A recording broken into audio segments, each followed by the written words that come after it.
Kayain ang isip at damdamin. Kapitana! Kabalin ang hanap mo. Kapitana! Pause mo nga muna, pause mo muna.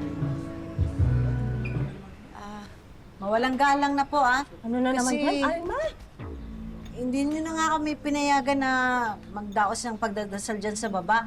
Pero makikiusap sana ako, baka pwedeng pakihinaan yung boses kasi dinig na dinig dun sa bahay ni Lolo Sito eh.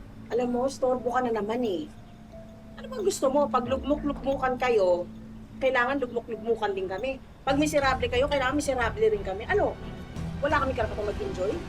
Eh, alam ko naman na hindi ko kayo kayang pigilan, kaya nga nakikiusap ako na baka pwedeng hinaan nyo yung mga boses nyo para makapagdasal kami ng maayos. Alam mo, ang tigas naman kasi ng ulo mo. Di ba sinabi ko na sa'yo, sa susunod mo na gawin yung padasal mo. Dahil, Tita Lorna, pwede naman tayong mag-ingay kahit magdamag pa. Pero, patapusin muna natin yung padasal ni Inay Alma.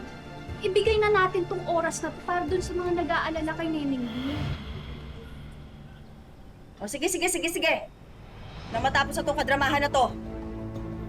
Bilisan nyo lang, tapusin nyo kagad yung padasal na yan, ha? Maraming salamat.